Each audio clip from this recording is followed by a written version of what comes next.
ऐसे होगा कलयुग का अंत। चीख पुकार कोई सुनने वाला नहीं होगा।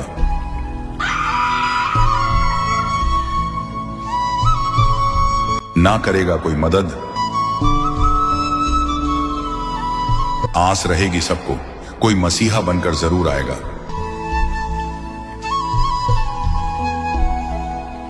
फिर तुम ऐसे बाज नहीं आओगे, जब पड़ेगी समय की मार तो रो रो कर बिलख बिलख कर आखिरी सांस तक पछताओगे।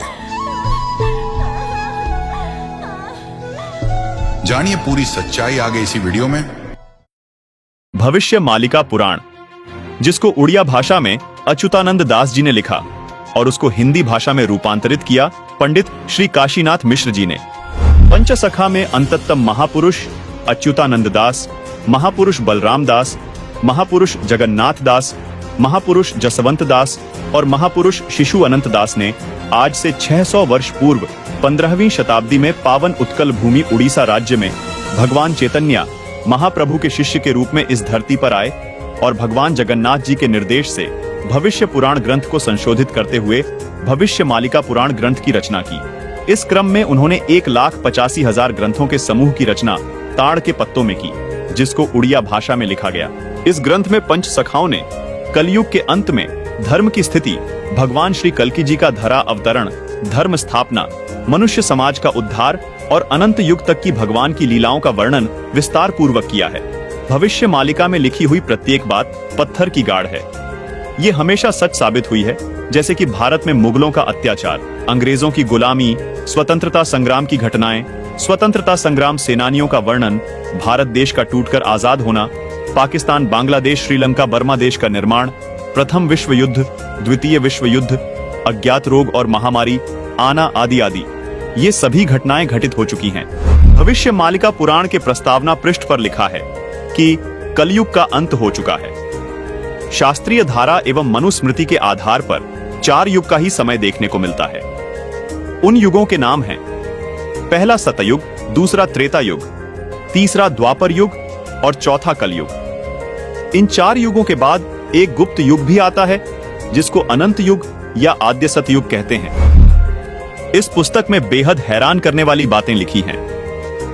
भविष्य मालिका पुराण के अनुसार सन 2032 से पूर्व संपूर्ण विश्व में सभी धर्मों और पंथों का पुनर्गठन होकर सारे विश्व में केवल सत्य सनातन धर्म प्रतिष्ठित होगा। दर्शकों, आपको बता दें कि संत अच्युतानंद जी महाराज सहित 5 पंचसखा परमात्मा कबीर जी के समकालीन रहे हैं। 1480 से 1518 तक इन महापुरुषों का जीवन काल कबीर परमात्मा के समकालीन रहा। इसी दौरान कबीर परमात्मा जी ने भी ये बातें कही थी। आइए आपको कबीर परमात्मा द्वारा कही गई बातों और भविष्य मालिका पुराण में कही गई बातों में समानता की एक झलक दिखाते हैं। कबीर सागर और भविष्य मालिका पुराण दोनों को लगभग 600 वर्ष पहले लिपिबद्ध किया गया था। कबीर सागर के स्वसंवेद बोध अध्याय में कबीर परमात्मा ने कहा है कि 5 सहस और 500 जब कलयुग बीत जाए, महापुरुष फरमान तब जग तारण को आए। कबीर परमात्मा ने कहा था कि जब कलयुग लगभग 5505 वर्ष बीत जाएगा, तब वो महापुरुष दुनिया का उद्धार करने के लिए आएगा। दर्शकों, कबीर सागर के बोध सागर अध्याय में लिखा है कि 5505 तब ये शब्द होगा सांचा। यही बात भविष्य मालिका पुराण में लिखी है। देखिए, इसमें लिखा है कलयुग 5000 साल पूर्ण होगा, तब भक्त और भगवान की लीला का प्रकाश होगा। वहीं कबीर परमात्मा ने कबीर सागर में अपनी वाणी में कहा है कि यथा सरित गण आप ही मिले सिंधु में धाये, सत्य सुकृत के मध्य तिमी सभी पंथ समाये। यहाँ कबीर साहिब जी ने कहा है कि जिस तरह सब नदियां अंत में समुद्र में समा जाती हैं, इसी प्रकार उस महापुरुष के आने के बाद सब पंथ, सब धर्म एक होकर एक पंथ बन जाएंगे और उस महापुरुष के द्वारा चलाया गया एक पंथ रहेगा, जो सत्य सनातन पंथ होगा। यही बात भविष्य मालिका पुराण में लिखी है। लिखा है कि भविष्य मालिका पुराण के अनुसार सन 2032 से पूर्व संपूर्ण विश्व में सभी धर्मों और पंथों का पुनर्गठन होकर सारे विश्व में केवल सत्य सनातन धर्म प्रतिष्ठित होगा। दर्शकों, अब जानना यह है कि आखिर वो महापुरुष कौन है जिसके बारे में कबीर सागर में लिखा है। जो जग तारण को आएगा वो अवतार कौन है जिसके बारे में भविष्य मालिका पुराण में लिखा है कि 2032 से पहले पहले वो महापुरुष सभी धर्मों का पुनर्गठन करके सारे विश्व में सत्य सनातन धर्म को प्रतिष्ठित कर देगा। दर्शकों, अब आपको कबीर सागर के वो गूढ़ रहस्य दिखाने जा रहे हैं जिन्हें जानकर आप दंग रह जाएंगे। कबीर सागर में लिखी हर बात इसलिए भी बहुत विशेष महत्व रखती है क्योंकि इसमें लिखी प्रत्येक वाणी खुद कबीर परमात्मा द्वारा लिपिबद्ध करवाई गई है। दर्शकों, भविष्य मालिका पुराण में जिस महापुरुष द्वारा सभी धर्मों को एक करके आदि सनातन धर्म को पुनः प्रतिष्ठित होने की बात कही गई है, वो महापुरुष कौन है? उसके आने के समय की जानकारी भी कबीर सागर में लिखी है। दर्शकों, जैसा कि आपने भविष्य मालिका पुराण में देखा कि कलयुग के 5000 वर्ष बीत जाने के बाद भगवान और भक्त की लीला का प्रकाश होगा। जिस महापुरुष का जिक्र भविष्य मालिका पुराण में है, उस महापुरुष का कबीर सागर में स्पष्ट वर्णन देखने को मिलता है तथा उस महापुरुष की पहचान भी बताई है। आइए अब आपको कबीर सागर में दिखाते हैं। दर्शकों, कबीर सागर में बोध सागर के स्वसंवेद बोध पृष्ठ 121 पर लिखा है, चौथा युग जब कलयुग आई, तब हम अपनो अंश पठाई। काल फंद छूटे नर लोई, सकल सृष्टि प्रमाणिक हुई। घर घर देखो बोध विचारा, सतनाम सब ठोर उचारा। 5505 तब ये वचन होगा सांचा। कलयुग बीत जाए जब एता, सब जीव परम पुरुष पद चेता। जिसका भावार्थ ये है कि जब चौथा युग यानी कलयुग आएगा, वह कलयुग 5505 वर्ष बीत जाएगा, तब परमात्मा अपने ज्ञान का प्रकाश करने के लिए इस धरा पर आएंगे। वह सब जीव उनके अद्भुत ज्ञान को सुनकर पूर्ण परमात्मा की भक्ति करेंगे यानी सतनाम का जाप करेंगे। अब दर्शकों, सवाल ये है कि वो महापुरुष जिसका जिक्र कबीर सागर और भविष्य मालिका पुराण कर रही है, वो महापुरुष कहाँ आएगा और कैसे आएगा? आइए ये भी जानते हैं कि उसकी पहचान कैसे होगी। देखिए, कबीर सागर में कबीर वाणी के बोध सागर के पृष्ठ 137 पर लिखा है कि 12वें पंथ प्रकट हुए वाणी, शब्द हमारे की निर्णय थानी। अस्थिर घर का मर्म न पावे, ये 12 पंथ हम ही को ध्यावे। 12वें पंथ हम ही चलावे, सब पंथ मेट कर एक ही पंथ चलावे। भावार्थ है कि 12वें पंथ में कबीर परमात्मा की वाणी प्रकट होगी, यानी 12वें पंथ से ही कबीर साहिब जी का यथार्थ ज्ञान प्रकट होना शुरू होगा। उसके बाद 12वें पंथ में कबीर परमात्मा ने कहा कि मैं खुद चलकर आऊंगा और इन सब पंथों को मिटाकर एक पंथ चलाऊंगा। जैसा कि भविष्य मालिका पुराण में भी प्रमाण मिलता है कि उस महापुरुष द्वारा सब धर्मों का पुनर्गठन होकर केवल एक सत्य सनातन धर्म प्रतिष्ठित हो जाएगा। दर्शकों, कबीर सागर में लिखी इन वाणियों को पढ़ने के बाद 3 सवाल और निकलकर सामने आते हैं, जिनका जवाब हम इसी कबीर सागर में खोजेंगे। सवाल नंबर 1, ये जो वाणियां बोली गई हैं, ये कब सत्य सिद्ध होंगी? सवाल नंबर 2, वो 12वां पंथ कौन सा है जिसमें चलकर खुद कबीर साहिब जी महापुरुष के रूप में आएंगे? सवाल नंबर 3, वो महापुरुष कौन है? पहला सवाल था, ये वाणियां कब सत्य सिद्ध होंगी? इसका जवाब कबीर सागर में कबीर वाणी के बोध सागर के पृष्ठ 137 पर लिखा है। देखिए, 5505 तब ये शब्द होगा सांचा। मतलब कलयुग के 5505 वर्ष बीत जाने के बाद ये वचन सत्य सिद्ध होंगे। आइए अब देखते हैं कलयुग के 5505 वर्ष कब पूरे होते हैं। कलयुग 4,32,000 वर्ष का होता है। तो अब हमें देखना यह है कि आज कलयुग कितना बीत चुका है और कलयुग के 5505 वर्ष कब पूरे होते हैं, क्योंकि कबीर साहिब जी ने भी कलयुग 5505 वर्ष बीतने को विशेष बताया है। दर्शकों, कबीर सागर में बोध सागर के स्वसंवेद बोध पृष्ठ 121 पर लिखा है, चौथा युग जब कलयुग आई, तब हम अपनो अंश पठाई। काल फंद छूटे नर लोई, सकल सृष्टि प्रमाणिक हुई। घर घर देखो बोध विचारा, सतनाम सब ठोर उचारा। 5505 तब ये वचन होगा सांचा। कलयुग बीत जाए जब एता, सब जीव परम पुरुष पद चेता। अब आपको 2 पवित्र पुस्तकों से प्रमाणित करते हैं कि कलयुग के 5505 वर्ष कब पूरे हुए। दर्शकों, आपको यहाँ हम याद दिलाना चाहेंगे कि इन दोनों पुस्तकों को आदरणीय शंकराचार्य जी व पूरा हिंदू समाज प्रमाणित मानता है। पहली पुस्तक का नाम है ज्योतिर्मय ज्योतिर्मठ, जिसके संपादक, लेखक एवं संकलन करता है विष्णुदत्त शर्मा, और दूसरी पुस्तक का नाम है हिमालय तीर्थ, जिसके प्रकाशक है रणजू चक्रवर्ती। आदि शंकराचार्य की जीवनी पुस्तक में लिखा है कि आदि शंकराचार्य जी का जन्म ईशा जी से 508 वर्ष पहले हुआ था। फिर पुस्तक हिमालय तीर्थ में भविष्यवाणी की है जो आदि शंकराचार्य जी के जन्म से पहले की है। कहा है कि आदि शंकराचार्य जी का जन्म कलयुग के 3000 वर्ष बीत जाने के बाद होगा। अब गणित की रीति से जांच करके देखते हैं कि वर्तमान में यानी सन 2024 में कलयुग कितना बीत चुका है।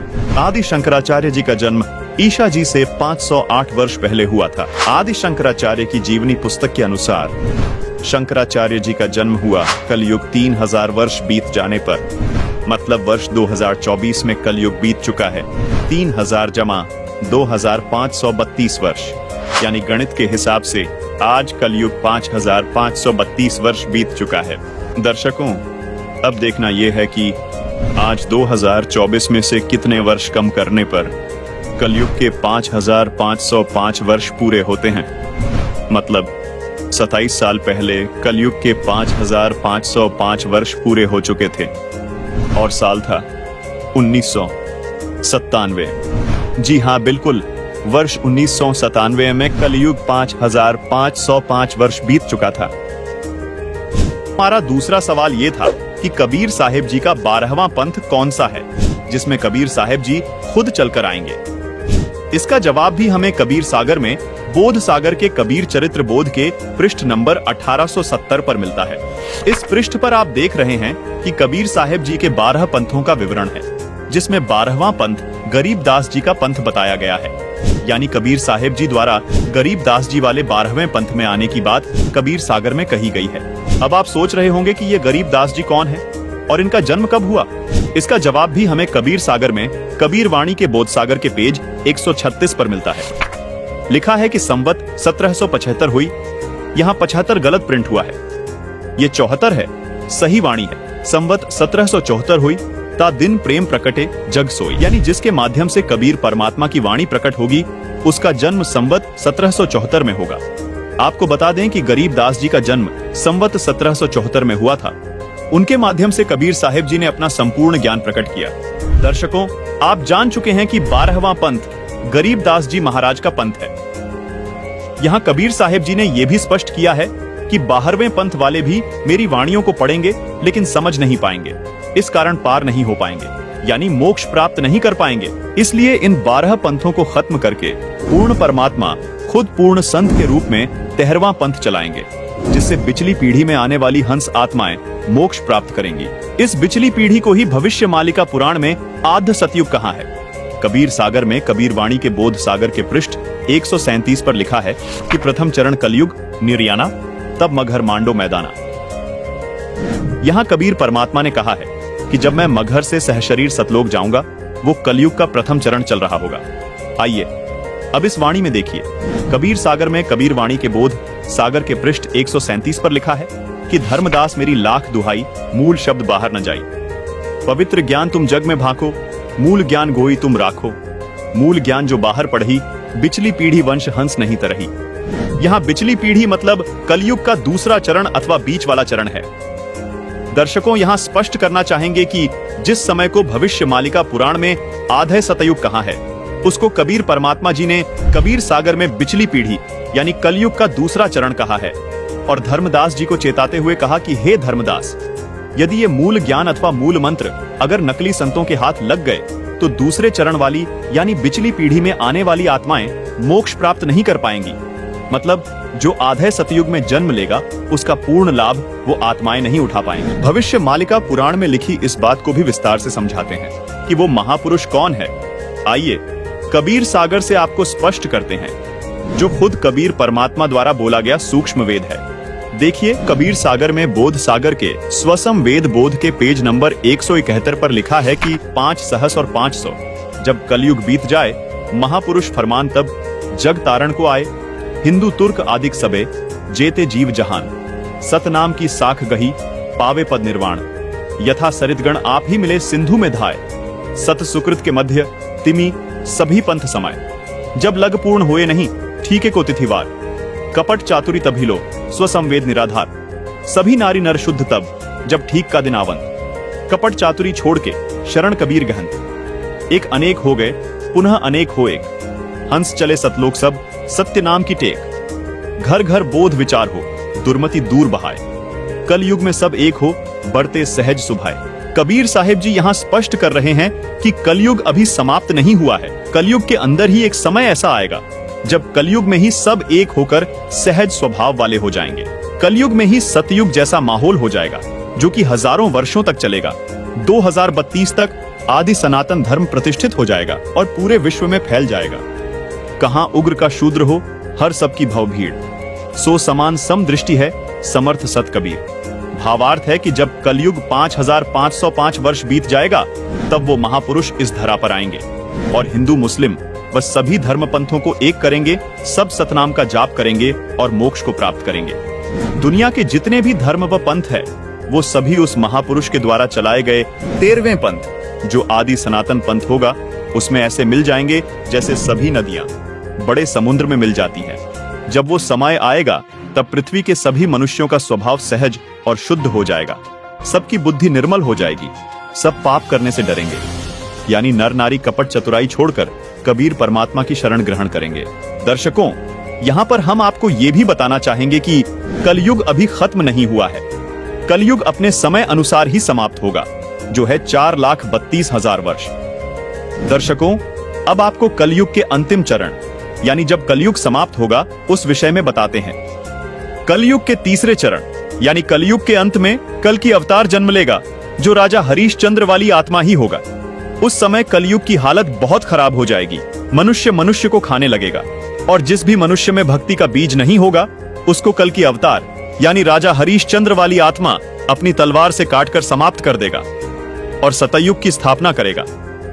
कल की अवतार सिर्फ उन्हें छोड़ेगा जिनके अंदर भक्ति का बीज होगा, यानी भगवान की चाह बाकी होगी। दर्शकों, जैसा कि हम आपको पहले बता चुके हैं कि 1997 में कलयुग के 5505 वर्ष पूरे हो चुके हैं और 1997 में स्वयं कबीर परमात्मा इस धरातल पर आकर संत रामपाल जी महाराज को मिले और उन्हें सार नाम व सार शब्द देने का आदेश दिया।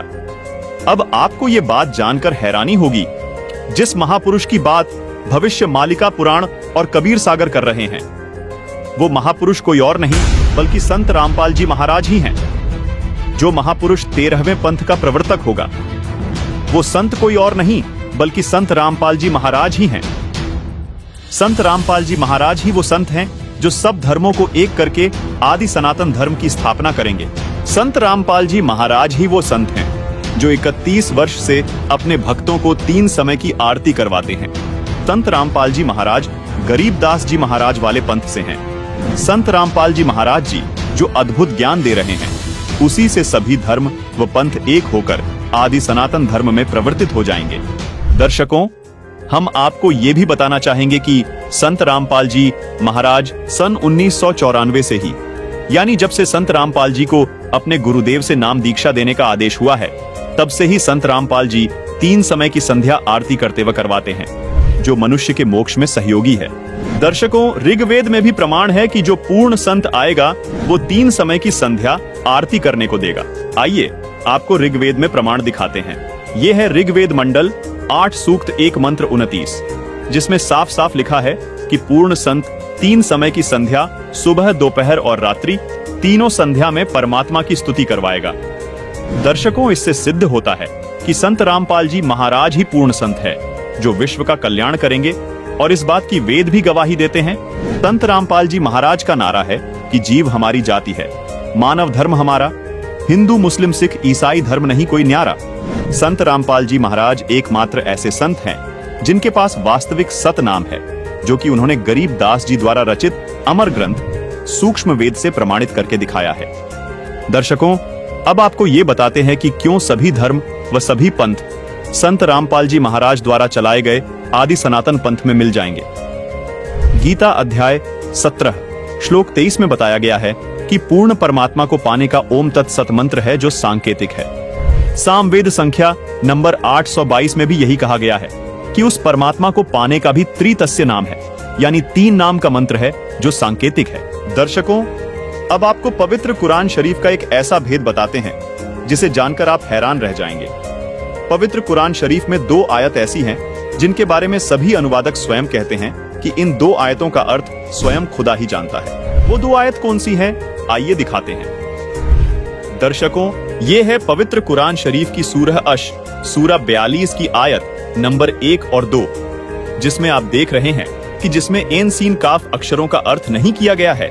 आइए इसे विस्तार से समझाते हैं। एन अरबी भाषा की वर्णमाला का अक्षर है जो देवनागरी यानी हिंदी वर्णमाला का अ अक्षर है। सीन अरबी भाषा की वर्णमाला का अक्षर है, जो देवनागरी हिंदी भाषा का स अक्षर है। इसी तरह काफ भी अरबी वर्णमाला का अक्षर है, जो देवनागरी हिंदी वर्णमाला का क अक्षर है। दर्शकों, यहाँ रहस्य की बात यह है कि जो गीता अध्याय 17 श्लोक 23 में परम अक्षर ब्रह्म यानी पूर्ण परमात्मा को पाने के जो ओम तत् सत मंत्र बताए हैं, उनके वास्तविक मंत्र के प्रथम अक्षर का संकेत है। जैसे ओम का पहला अक्षर अ है, कुरान शरीफ में इसी ओम को ऐन कहा है, यानी यह ऐन अक्षर ओम का कोड वर्ड है।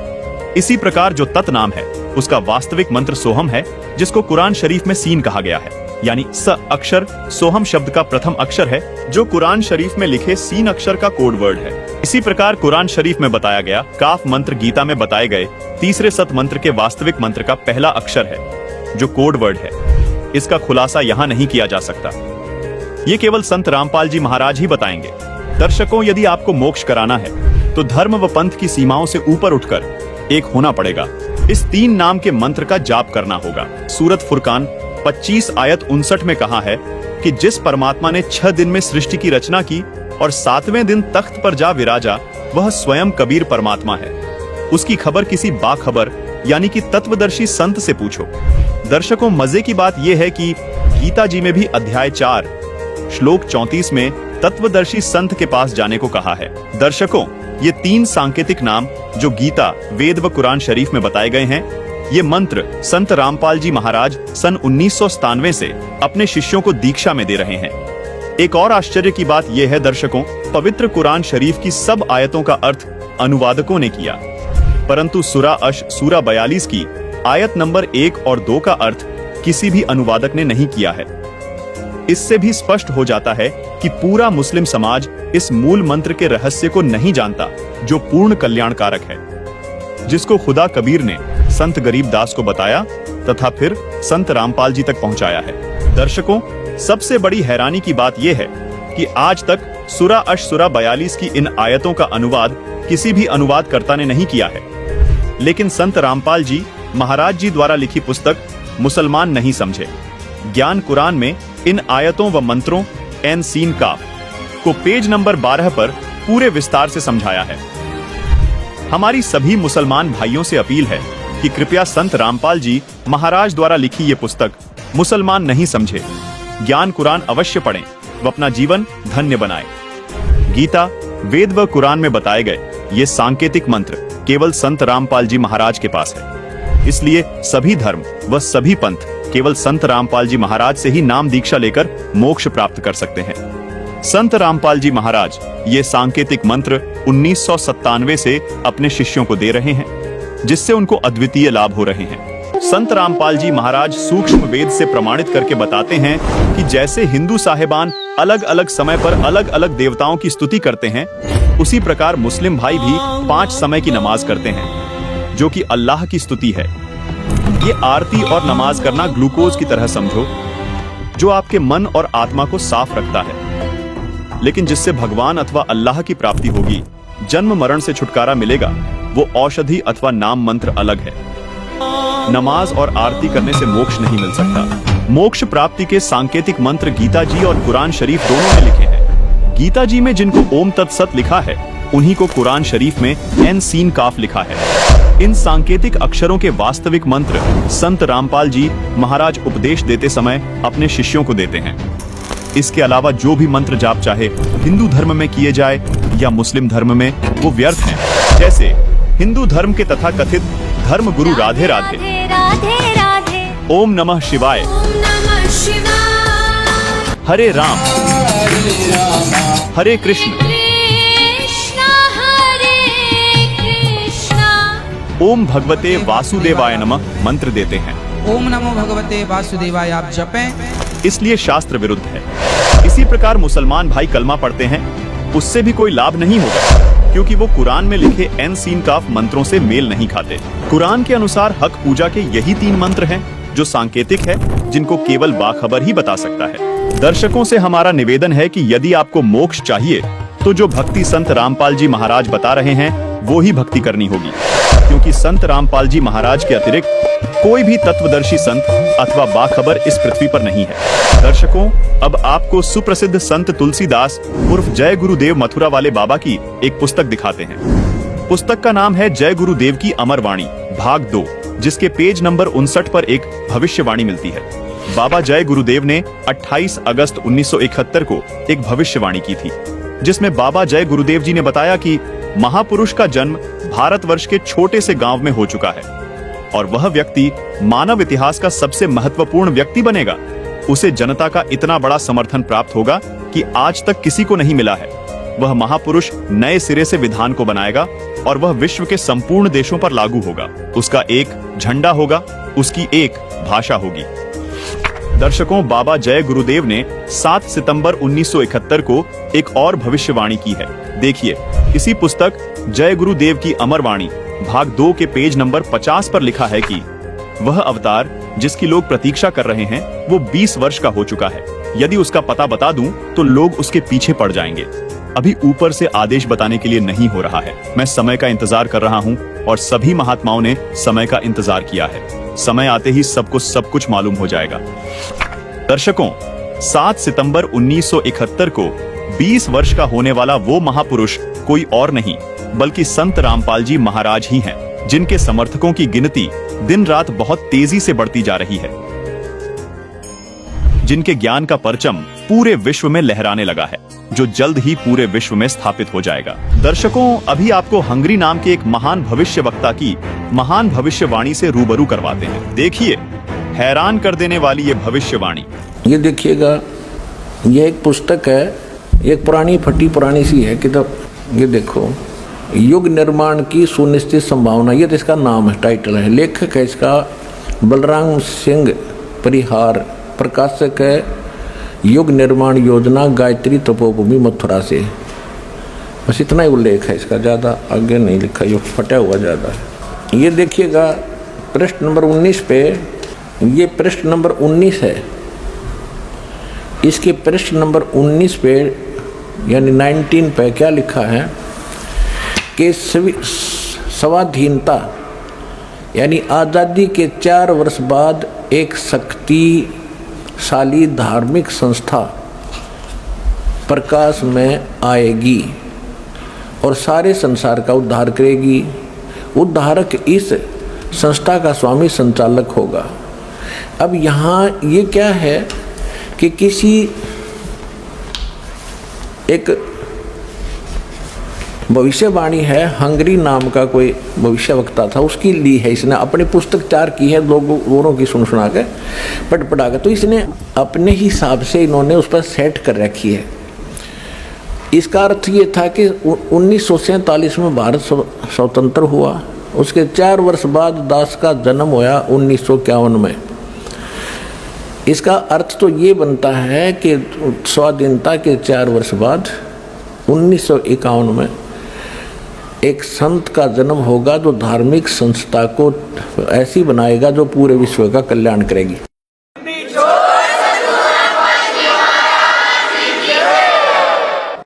यहाँ थोड़ी सी गड़बड़ कर जाते हैं, अब और दिखाते हैं। ये देखिएगा, ये 23 पृष्ठ पे है, ये 23 पृष्ठ है। इस 23 पृष्ठ पे यहाँ लिखा है, इस संगठन का स्वामी संचालक कोई गृहस्थ व्यक्ति होगा। अब तक दुनिया में सबसे बड़े विचारक के रूप में ख्याति प्राप्त करेगा। वह व्यक्ति सामाजिक उत्तरदायित्वों से लेकर संसार के सब देश शांतिपूर्ण कैसे रहें उसकी यह व्यवस्थित आचार संहिता तैयार करेगा।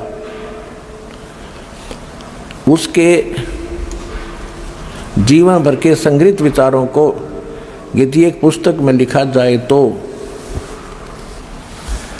बहुत बड़ी पुस्तक बन जाएगी। इसका अर्थ ये है।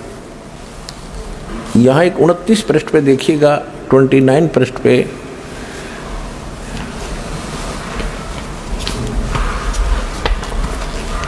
एशिया के किसी देश, संभवतः भारतवर्ष में एक नम्र ग्रामीण परिवार में एक महान आत्मा ने जन्म ले लिया है। जो एक महान आध्यात्मिक क्रांति का सूत्रपात, संचालन और नियंत्रण करेगा। इसके पीछे क्रियाशील आत्माओं की शक्ति होगी जो संसार की वर्तमान विकृत परिस्थितियों को बदल डालेंगी।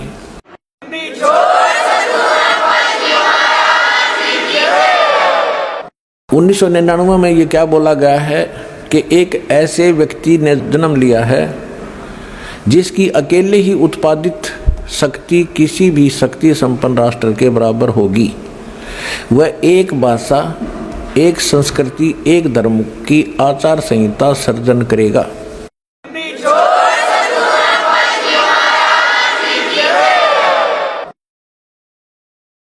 यहां देखिएगा 43 पृष्ठ पे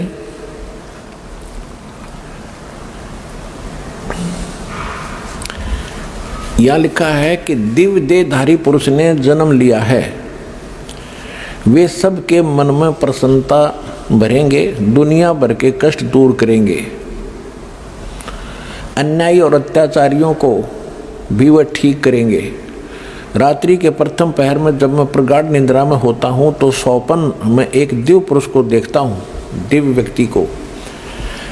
किसी जलाशय के निकट बैठे हुए इस योगी के मस्तक में दोनों भौं के जहाँ मिलती हैं तो उसमें अर्ध चंद्रमा के दृश्य होते हैं। उसके बाल सफ़ेद हैं, शुभ्र वेशभूषा है, यानी साधारण सुंदर, वर्ण गौर है, गोरा कलर है, तथा पैरों में चर्म विहीन पाहन यानी पादुकाएं हैं। बिना चमड़े की जूतियां पहनता है। आज तो हमने पूरे अनुयायियों से कोई बैन लगा रखा है कि चमड़े की जूती तुमने पहननी है नहीं। मैं तो पैरूं था कितने।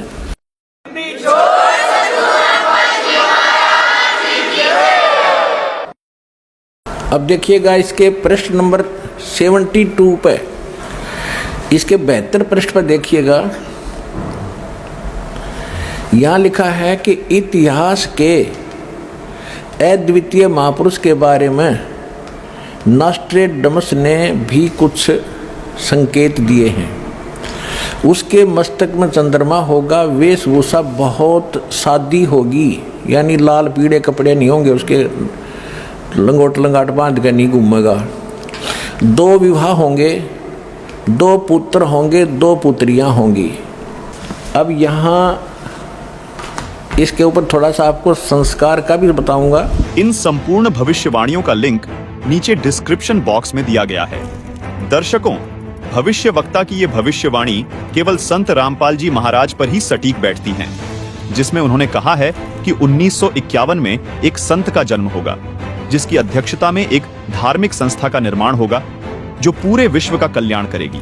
साथ में ये भी साफ लिखा है कि उस संस्था का संचालक एक गृहस्थ व्यक्ति होगा, अपने अद्भुत ज्ञान की बदौलत पूरे संसार में ख्याति प्राप्त करेगा।